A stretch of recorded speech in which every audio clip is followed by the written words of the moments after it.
오늘 아침에 일어나 첫 발을 내디딜 때 무릎이 뻣뻣하게 굳어 있는 느낌, 계단을 내려올 때마다 욱신거리는 통증 때문에 난간을 꼭 잡고 한 칸 한 칸 내려오던 순간 혹시 익숙하신가요? 주말에 손주 손을 잡고 공원 산책을 하다가도 어느 순간 무릎에서 딱 하는 소리가 나며 걸음이 주춤해지는 경험, 반나절만 서 있어도 저녁이면 쑤시는 듯한 묵직함이 다리를 타고 올라오는 경험, 어쩌면 오늘도 이미 겪고 계실지 모릅니다. 저는 40년 동안 정형외과와 재활의학의 경계에서 무릎 환자만을 보아 온 의사 박상철입니다. 의사인 저 역시 50대 중반. 한때는 무릎 통증이 너무 심해 스스로에게 혹시 수술을 해야 하나라는 질문을 던졌습니다. 진료실에서 환자에게 설명하던 말들이 거꾸로 제게 화살처럼 돌아오던 시기였죠. 의사 가운을 입고 있어도 아픈 건 똑같았습니다. 무릎이 아프면 단지 걷기가 불편한 수준을 넘어 삶의 거의 모든 장면이 흔들립니다. 잠에서 깨서 침대에서 일어나고 변기에 앉았다가 일어서고 주방에서 냄비를 들고 한 발 물러나고 버스를 오르내리고 신발 끈을 묶기 위해 무릎을 굽히는 그 작은 동작들까지 모두가 통증의 시험대가 됩니다. 저는 그때 결심했습니다. 일시적으로 통증을 덮는 방식이 아니라 무릎이 아픈 이유와 원리를 환자와 함께 이해하고 통증의 구조를 뒤집는 방법을 찾자고요. 많은 분이 통증이 오면 당장 진통제와 파스, 쿨링 스프레이를 먼저 찾습니다. 주사를 한번 맞으면 며칠은 편안해지는 듯하고 찜질을 하면 당장 혈액순환이 되는 것처럼 따뜻함이 퍼집니다. 그러나 젖은 천으로 새는 물을 닦아내는 것과 새는 구멍 자체를 막는 것은 전혀 다른 일입니다. 무릎의 통증은 결과이고 원인은 그 아래층에 숨어 있습니다. 결과만 지우면 원인은 더 깊게 뿌리를 내립니다. 그래서 오늘 저는 약의 이름이나 특정 시술명이 아니라 무릎이 왜 아픈가라는 질문을 정면으로 바라보려 합니다. 이유를 알면 방향을 정할 수 있습니다. 방향을 정하면 속도를 조절할 수 있습니다. 속도를 조절하면 결국 도착합니다. 이것이 제가 환자와 함께 수없이 확인한 사실입니다. 먼저 한 가지 오해부터 풀고 시작하겠습니다. 무릎 통증은 단순히 나이가 들어 나타나는 피할 수 없는 운명이 아닙니다.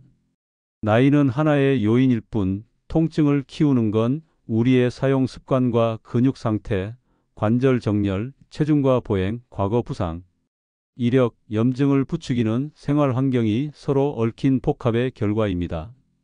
오래된 집이 무너지는 이유가 오래돼서 한마디로 설명되지 않듯 무릎도 그렇습니다. 기초가 약해졌는지, 빗물이 스며들고 있는지, 기둥이 사갔는지, 벽돌이 벌어졌는지, 이음부가 풀렸는지 각각의 원인이 겹쳐 어느 날 갑자기 무너지는 것이지요. 그렇다면 우리는 집을 고치듯 한 가지씩 원인을 찾아 조이는 일부터 시작해야 합니다. 그 출발점이 바로 원인 분석입니다. 무릎을 잠깐 들여다보겠습니다. 널쩍 다리뼈와 정강이뼈가 만나 이루는 경첩 같은 관절, 그 사이에서 충격을 분산시키는 반월상형 골반달 모양의 쿠션, 뼈 끝을 감싸며 미끄러지듯 움직이게 해주는 관절 연골, 관절 안을 감싸 윤활액을 만들어내는 활막, 앞뒤, 좌우에서 관절을 안정시키는 인대들, 그리고 가장 중요한 천연 보호대인 근육 대퇴사두근, 햄스트링, 종아리, 엉덩이 근육까지. 이들은 마치 오케스트라처럼 정밀하게 협업합니다. 한 섹션이 삐끗하면 전체 음정이 흔들립니다. 통증은 흔들리는 소리를 알려주는 경고음일 뿐 범인은 따로 있습니다. 가장 흔하면서도 과소평가되는 원인이 바로 근육 약화와 지연된 근육 반응입니다. 무릎은 뼈가 버티는 것이 아니라 근육이 충격을 먼저 흡수하고 인대가 방향을 붙들어주는 구조 속에서 편안하게 움직입니다. 특히 대퇴사두근은 브레이크 패드처럼 무릎이 굽혀질 때 속도를 제어하고 햄스트링은 미세한 앞뒤 흔들림을 잡아주며 엉덩이의 중둔근은 한 발로 설 때 골반이 기울지 않도록 지지해 무릎이 안쪽으로 무너지지 않게 받쳐줍니다. 그런데 앉아있는 시간이 길어지고 걷는 양이 줄고 계단을 피하고 차에만 의존하게 되면 근육은 학습을 잃습니다. 더 천천히, 더 늦게, 더 약하게 반응합니다. 그 결과는 명확합니다. 착지 순간의 충격이 근육이 아니라 관절면으로 직접 전달됩니다. 어느 날 갑자기 아파진 것이 아니라 매일 조금씩 빌려 쓴 충격이 관절에 이자가 붙어 돌아온 것입니다. 거울 앞에서 무릎을 펴고 앉았다 일어서 보십시오. 허벅지 위쪽이 탄탄하게 수축되는 느낌이 모호하고 흔들리면 브레이크 패드가 닳아 있는 것입니다. 통증은 이미 예고된 것이었을지 모릅니다. 두 번째로 중요한 축은 관절 연골과 반월상 연골의 미세 손상, 그리고 그로 인한 활막염입니다. 많은 분이 연골이 닳아서 아프다고만 생각하지만 실제 통증은 연골 자체의 마모보다 그 마찰로 생긴 미세 조각과 자극이 활막을 건드리며 생기는 염증 반응에서 더 크게 증폭됩니다. 관절이 붓고 아침에 뻣뻣하며 조금 움직이면 풀리는 듯 하다가 오후에 다시 묵직해지는 패턴은 활막이 보내는 전형적 신호입니다. 연골이 얇아지면 관절면의 압력 분산 능력이 떨어지고 반월상 연골에 미세 균열이 잡히면 작은 회전만으로도 관절 안쪽에 칼날처럼 찌르는 통증이 번쩍입니다. 이때 움직이지 말자라고 멈추면 순간 통증은 줄 수 있어도 관절 주변의 근육은 더 빠르게 위축됩니다. 움직임이 줄어들수록 윤활은 떨어지고 윤활이 떨어질수록 염증은 커집니다. 통증 -B 활동 염증의 악순환, 여기에 갇히면 계단은 산이 되고 평지는 계단이 됩니다. 세 번째는 하중로드의 문제, 곧 체중과 움직임 패턴이 합쳐 만드는 실제 압력입니다. 걷기, 앉았다 일어서기, 계단 오르내리기처럼 일상적인 동작에서 무릎은 순간적으로 생각보다 큰 압력을 받습니다. 특히 내려갈 때 무릎 앞쪽 슬개대퇴 관절에는 상상보다 높은 부하가 걸립니다. 여기서 중요한 건 절대 숫자가 아니라 비율과 반복입니다. 체중이 조금 늘어도 보폭이 길고 발뒤꿈치로 세게 쿵 하며 내딛는 보행 습관이 겹치면 무릎 안쪽에 쏠리는 압력이 기하급수적으로 커집니다. 반대로 같은 몸무게더라도 보폭을 짧게 발의 중간 중족부로 부드럽게 내려놓고 엉덩이 근육을 먼저 동원하는 습관을 들이면 무릎이 받는 실질 압력은 놀랍도록 낮출 수 있습니다. 무릎 통증의 절반은 무릎 탓이 아니라 하중을 싣는 방식에서 비롯된다는 사실을 기억해 주십시오. 통증을 줄이는 첫 걸음은 몸무게 숫자보다 하중을 분산하는 기술입니다. 네 번째로 자주 놓치는 요인은 정렬과 보행의 비대칭입니다. 발이 안쪽으로 과도하게 말리는 과해내, 평발 혹은 낮은 아치, 오래된 신발 뒤꿈치 바깥쪽만 달아있는 패턴, 슬개골이 안쪽으로 도는 X자 다리나 내측 간격이 좁아지는 O자 다리는 모두 무릎에 비틀림을 만듭니다.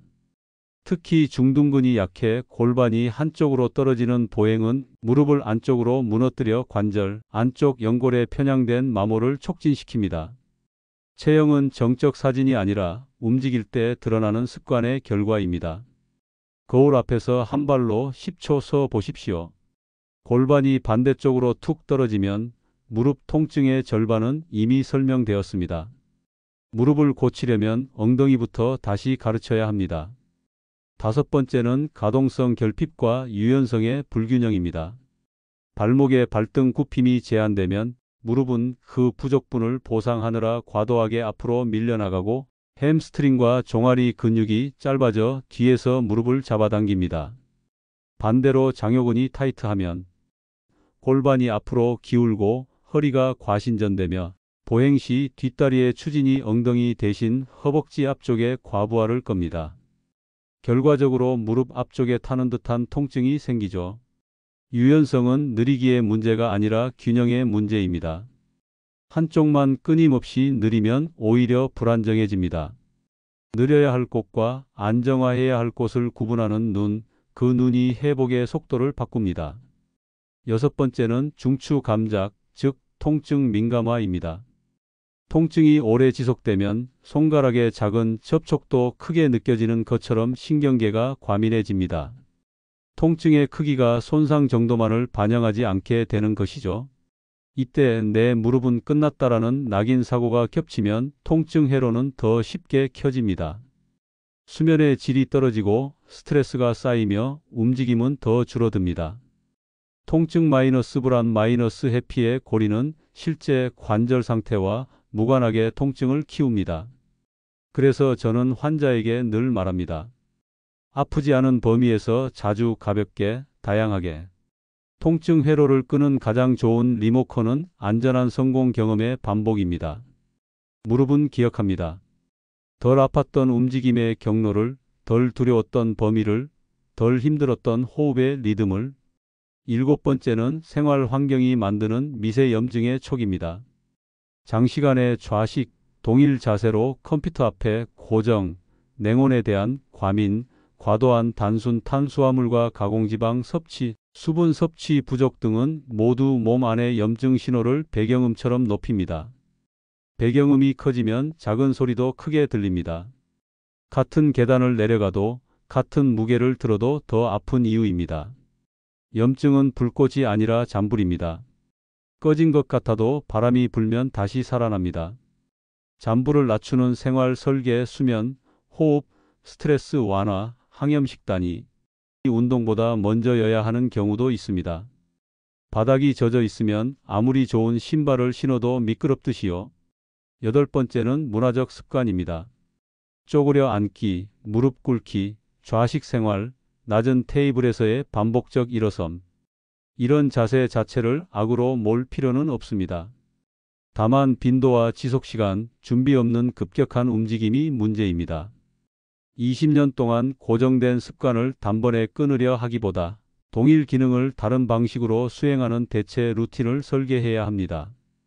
예컨대 바닥 청소를 밀대형으로 바꾸고 좌식 식탁에는 낮은 보조 의자를 두고 양반다리 대신 한쪽 다리를 펴고 바꾸어 앉는 식으로 관절에 걸리는 순간 압력을 나누는 전략이 필요합니다.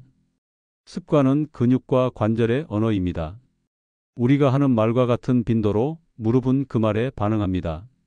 9번째는 과거의 작은 부상들입니다. 예전에 삔 발목, 무릎이 살짝 돌아가던 순간 축구나 등산에서 느꼈던 미세한 튀는 느낌. 그때는 하루 이틀 쉬고 잊었지만 몸은 기억합니다. 발목이 느슨해지면 발이 안쪽으로 말리는 버릇이 생기고 그 보상으로 무릎과 엉덩이가 비틀립니다. 반월상 연골의 작은 열상은 특정 각도에서만 통증을 불러와 어느 날은 괜찮고 어느 날은 아프다는 변덕을 만듭니다. 무릎 앞에 슬개건염이나 점액낭염의 흔적 역시 오래된 방치의 푸른 멍처럼 남아 재발의 씨앗이 됩니다. 통증의 역사를 지도처럼 펼쳐보는 일이 현재의 통증을 푸는 가장 과학적인 시작점입니다. 여기까지가 원인 분석의 큰 지도입니다. 근육의 지연, 연골과 활막의 염증, 하중과 보행의 습관, 정렬의 비대칭, 가동성의 결핍, 신경계의 민감화, 생활환경의 잠불, 문화적 습관의 빈도, 과거 부상의 지문. 이 9겹의 층위가 포개져 지금의 통증을 만듭니다. 중요한 건 포개졌다면 다시 한 장씩 벗길 수 있다는 사실입니다. 무릎은 나이를 모르고 데이터만 압니다. 내가 어떻게 서고 어떻게 딛고 어디에 힘을 싣고 무엇을 먹고 어떻게 쉬는지를 매 순간 기록합니다. 그래서 통증을 멈추는 기술은 거창한 수술의 이름이 아니라 기록을 바꾸는 작은 연습의 이름입니다. 다음 장면에서 우리는 그 연습을 원리 위에 쌓아 올릴 것입니다. 오늘 이 시간 당신의 무릎이 왜 아팠는지를 이해하셨다면 이미 절반은 오셨습니다. 이유를 아는 사람은 방향을 잃지 않습니다. 방향을 잃지 않는 발걸음은 멀리 갑니다. 그리고 멀리 가는 발걸음은 결국 가고 싶은 곳에 도착합니다. 이제 많은 분들이 무릎이 아플 때 무심코 시도하는 잘못된 방법들에 대해 이야기해 보겠습니다. 제가 40년간 진료실에서 만난 환자들 중 절반 이상은 인터넷에서 본 방법이나 지인에게 들은 민간요법을 믿고 시간을 허비하거나 오히려 상태를 악화시킨 경우였습니다. 통증이 생기면 누구나 당장 눈앞의 고통을 줄이고 싶어 합니다. 그러나 잘못된 길로 들어서면 되돌아오는 데는 몇 배의 시간이 걸립니다. 첫째, 연골 음식 신화입니다. 닭발이나 오리발, 돼지 껍데기를 먹으면 연골이 자라난다고 믿는 분들이 많습니다. 실제로 닭발에는 콜라겐이 들어있지만 그것이 곧바로 무릎 연골로 흡수되는 것은 아닙니다. 벽돌을 아무리 많이 쌓아도 설계도와 시공 기술이 없으면 집이 세워지지 않듯 콜라겐은 소화 과정에서 아미노산으로 잘려 흡수됩니다. 몸은 그 아미노산을 근육과 피부, 머리카락 등 필요한 곳에 배분할 뿐 무릎 연골만을 위해 따로 보내주지 않습니다. 저는 이런 믿음을 고기를 많이 먹으면 팔이 길어진다는 식의 착각이라고 설명하곤 합니다. 연골을 직접 먹는다고 연골이 복구되지 않습니다. 오히려 단백질은 근육을 만들고 염증을 낮추는데 더 중요한 역할을 하죠. 둘째, 잘못된 찜질 습관입니다. 무릎이 붓고 뜨거운데도 뜨거운 찜질만 반복하는 경우가 많습니다. 급성 염증 상태에서 열을 가하면 오히려 혈류가 더 몰려 붓기가 커지고 신경 자극이 심해져 통증이 배가 됩니다. 실제로 어떤 환자는 무릎이 붓자마자 하루에 3번씩 30분씩 뜨거운 찜질을 했습니다. 결과는 단순한 관절염이 아니라 관절 안에 물이 가득 차 병원에 실려오게 되었습니다. 원칙은 간단합니다. 붓고 열이 있으면 냉찜질, 굳고 뻣뻣하면 온찜질입니다. 상황을 구분하지 않고 무조건 열을 가하는 것은 불길에 기름을 붓는 것과 같습니다. 셋째, 인터넷 유행 민간요법입니다. 몇 년 전 유튜브에서 무릎 통증에는 소금찜질이 최고라는 영상이 돌았습니다. 그걸 따라 하던 60대 여성 환자는 무릎에 염증이 더 심해져 피부에 화상 같은 손상까지 입었습니다. 또 다른 분은 식초에 파스를 담가 붙이면 연골이 자란다는 소문을 듣고 2달간 시도하다가 피부가 짓무르고 화학적 자극으로 피부과 치료까지 받았습니다.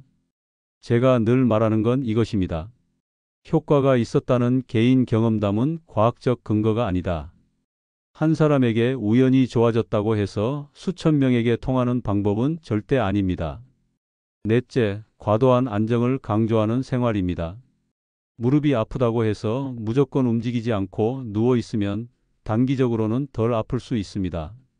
그러나 근육이 빠르게 줄고 관절 주변이 더 약해져 오히려 몇 달 뒤에는 더 큰 통증과 불편으로 돌아옵니다. 마치 자동차를 주차장에 세워두면 녹이 슬고 배터리가 방전되듯 무릎도 쓰지 않으면 더 빨리 망가집니다. 안전한 범위 안에서 가볍게라도 움직여야 관절에 기름인 윤활액이 돌고 근육이 무릎을 지켜주는 방패 역할을 할 수 있습니다.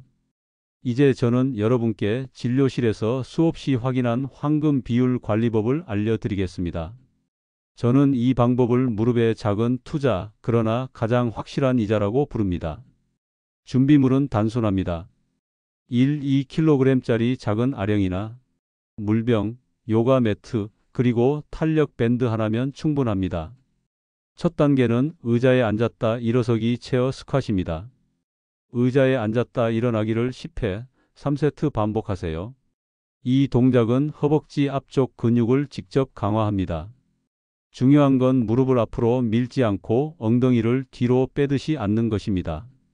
엉덩이가 무릎보다 먼저 움직이면 관절 압박은 최소화되면서 근육은 최대한 자극됩니다. 두 번째는 누워서 다리 들어 올리기 스트레이트 레그 레이즈입니다. 등을 대고 누운 뒤 한쪽 다리를 무릎을 펴고 천천히 들어 올렸다가 내립니다. 15회 3세트 반복하세요. 허벅지 앞쪽 근육의 가장 깊은 층을 자극해 무릎 앞의 안정성을 키워줍니다. 세 번째는 탄력 밴드 무릎 벌리기 클램 엑서사이즈입니다. 옆으로 누운 상태에서 무릎에 밴드를 걸고 무릎을 바깥으로 벌렸다가 닫습니다. 20회 반복. 이 동작은 엉덩이 중둔근을 강화해 보행 시 무릎이 안쪽으로 무너지는 현상을 막습니다. 네 번째는 벽 잡고 발 뒤꿈치 들기 캐프 레이즈입니다. 벽을 잡고 서서 발 뒤꿈치를 천천히 들어 올립니다. 20회 반복.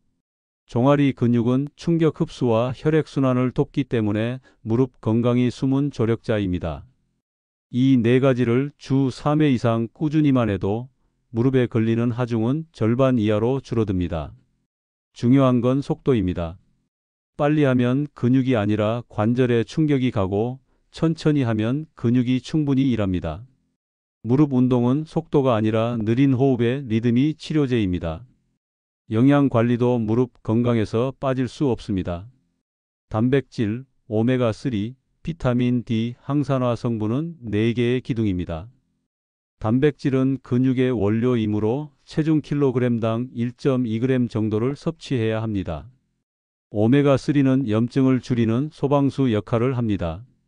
비타민 D는 뼈의 강도를 지키는 열쇠이고 항산화 성분은 염증을 일으키는 활성산소를 청소합니다. 블루베리, 토마토, 시금치 같은 녹황색 채소를 매일 접시에 올리십시오. 이 단순한 식습관 변화만으로도 무릎의 염증은 놀랍게 달라집니다. 이제 실제 환자 사례를 들어보겠습니다. 서울 강남에 사는 68세 김모 씨는 2년 전만 해도 지팡이가 없으면 계단을 못 올랐습니다. 그러나 제가 알려드린 근력 운동과 식단 조절을 6개월 실천한 결과 지금은 지팡이 없이 4층까지 걸어 올라갑니다. 부산 해운대 72세 박모 씨는 체중을 8kg 줄이고 매주 3번 수영을 하면서 무릎 통증이 거의 사라졌습니다. 인천 남동구 59세 이모 씨는 폐경 이후 무릎이 시큰거렸지만 꾸준한 단백질 보충과 스트레칭으로 회복해 지금은 5km 걷기 대회에 참가할 정도가 되었습니다. 이제 여러분이 생활 속에서 쉽게 실천할 수 있는 추가 관리법을 정리해 보겠습니다. 첫째, 자세 관리입니다. 무릎 꿇고 앉기, 쪼그려 앉기는 피하세요. 이런 자세는 무릎 앞쪽에 체중의 6배 이상의 하중을 실습니다. 대신 의자 생활을 늘리고 바닥에서는 다리를 교차해 펴거나 보조 의자를 활용하세요. 둘째, 운동 선택입니다. 달리기보다는 걷기, 걷기보다는 수영이나 자전거가 무릎에 덜 부담됩니다. 무릎은 얼마나 오래 쓰느냐보다 어떻게 쓰느냐에 더 민감합니다. 셋째, 체중 조절입니다. 체중 1kg이 줄면 계단을 내려갈 때 무릎에는 3에서 5kg의 압력이 줄어듭니다. 작은 감량이 큰 차이를 만듭니다. 넷째, 스트레스와 수면입니다. 스트레스는 염증을 악화시키고 수면 부족은 회복을 늦춥니다. 하루 7시간 이상의 깊은 수면을 확보하고 명상이나 심호흡으로 스트레스를 관리하세요. 다섯째, 온냉찜질 구분 사용입니다. 앞서 설명했듯 붓고 열이 날 땐 냉찜질, 오래된 뻣뻣하면 온찜질을 하세요. 상황에 맞게 바꾸는 것만으로도 통증의 절반은 줄어듭니다. 여섯째, 혈액순환 개선입니다. 반신욕이나 가벼운 산책은 무릎 관절에 필요한 산소와 영양분을 공급해 회복을 돕습니다. 무릎은 결코 운명처럼 아픈 기관이 아닙니다. 잘못된 방법을 멈추고 과학적으로 검증된 생활 습관을 이어간다면 나이는 숫자일 뿐 무릎은 여전히 건강을 지켜낼 수 있습니다. 그리고 지금 말씀드린 방법들은 거창한 도구나 비싼 약이 필요하지 않습니다. 오직 꾸준함, 작은 습관의 반복이 필요할 뿐입니다. 여러분, 여기서 자주 간과되는 중요한 축이 있습니다. 바로 호르몬과 노화의 관계입니다. 많은 분들은 무릎이 나빠지는 원인을 단순히 영골의 다름이나 근육의 약화로만 생각합니다. 물론 그것도 맞습니다. 그러나 무릎 건강을 결정짓는 보이지 않는 힘, 바로 호르몬이 있습니다. 여성의 경우 폐경기 이후 에스트로겐이 급격히 감소합니다.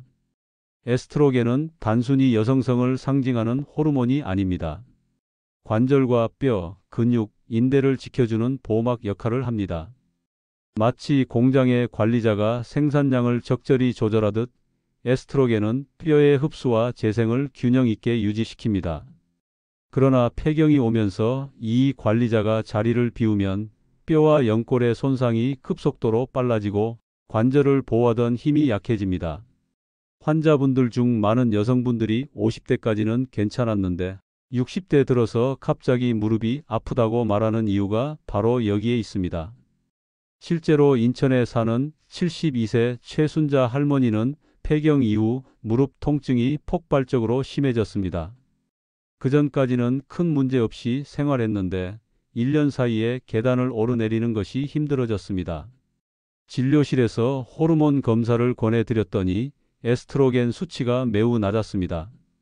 이후 영양 보충과 근력 운동을 병행하니 통증이 점차 완화되었고 지금은 매일 30분씩 산책을 하실 정도로 회복했습니다. 남성도 예외가 아닙니다. 테스토스테론은 근육의 질량을 유지하고 회복 속도를 높이는 역할을 합니다. 그런데 50대 이후부터 이 수치가 점차 감소합니다. 테스토스테론이 줄어들면 근육이 쉽게 줄고 근육이 줄면 무릎을 지탱하는 힘이 약해져 관절 부담이 커집니다. 경기 수원시에 사는 76세 이광수 할아버지는 평생을 건강히 보내셨지만 70대 초반부터 무릎이 시큰거리고 계단을 오르기가 힘들어졌습니다. 검사를 해보니 테스토스테론 수치가 정상보다 훨씬 낮았습니다. 보충 요법과 근육 강화 훈련을 병행한 결과 6개월 후에는 통증이 크게 줄었고 다시 등산을 시작할 수 있었습니다. 또 하나 간과할 수 없는 요소가 있습니다. 바로 갑상선 호르몬입니다. 갑상선 기능이 저하되면 대사가 느려져 몸 전체의 회복력이 떨어집니다. 피부와 머리카락뿐 아니라 관절의 재생 주기까지 늦어집니다. 작은 손상이 오래도록 남아 무릎 통증이 만성화되는 것이죠. 환자 중 일부는 무릎이 문제라고 생각해 정형외과만 다니시다가 뒤늦게 갑상선 검사를 받고서야 근본 원인을 알게 되는 경우가 많습니다. 그래서 저는 환자분들께 무릎만 보지 말고 몸 전체를 보자고 말씀드립니다. 여기서 중요한 교훈이 있습니다. 무릎 통증을 관리할 때 호르몬 검사와 전신 건강 점검을 함께 해야 한다는 것입니다. 단순히 물리치료와 운동만으로는 절반의 해결책일 뿐입니다. 몸 전체가 조화롭게 움직일 때 무릎은 비로소 제 역할을 합니다. 자, 이제 마무리할 시간입니다. 저는 40년 동안 수천 명의 무릎을 보아 왔습니다. 그리고 한 가지 분명히 말씀드릴 수 있습니다. 무릎 통증은 숙명이 아닙니다. 나이가 들었다고 해서 반드시 통증에 시달리며 살아야 하는 것은 아닙니다. 무릎은 관리하는 만큼 돌보는 만큼 다시 답을 줍니다. 서울에 사는 81세 정만수 할아버지는 당뇨 때문에 수술조차 고려하지 못하는 상황이었지만 천천히 근육을 키우고 식습관을 개선하며 회복했습니다. 지금은 손자와 함께 산책을 즐깁니다. 부산의 78세 김순덕 할머니는 수십 년간 무릎 통증으로 고생하다가 꾸준한 운동과 체중 관리로 지금은 동네 시장을 자유롭게 다닐 수 있습니다. 저는 이분들을 보며 늘 같은 생각을 합니다. 포기하지 않으면 무릎은 반드시 답한다. 여러분, 무릎은 단순히 관절이 아닙니다. 우리의 삶을 지탱하는 기둥이며 자유를 지켜주는 열쇠입니다. 나이가 들수록 더 소중히 다루어야 할 자산입니다. 오늘 이 영상을 보시는 모든 분들께 말씀드립니다. 지금 당장 시작하십시오. 무릎은 기다려주지 않습니다. 그러나 작은 실천을 꾸준히 쌓아가면 놀라운 변화를 반드시 경험하게 될 것입니다. 혹시 이 영상을 보시며 떠오르는 경험이나 궁금증이 있다면 댓글로 남겨주세요. 여러분의 이야기는 또 다른 누군가의 치료제가 될 수 있습니다. 서로 나누는 경험이 우리 모두의 무릎을 더 건강하게 만들 것입니다. 구독과 좋아요, 그리고 공유도 부탁드립니다. 더 많은 분들이 이 정보를 접하고 삶의 질을 지켜낼 수 있도록 함께 전해주시길 바랍니다. 저는 앞으로도 제 경험과 지식을 나누며 여러분의 무릎 건강을 지켜드리겠습니다. 여러분, 무릎은 인생의 자유입니다. 포기하지 마십시오. 꾸준히 실천하십시오. 그리고 당당하게 걸어가십시오.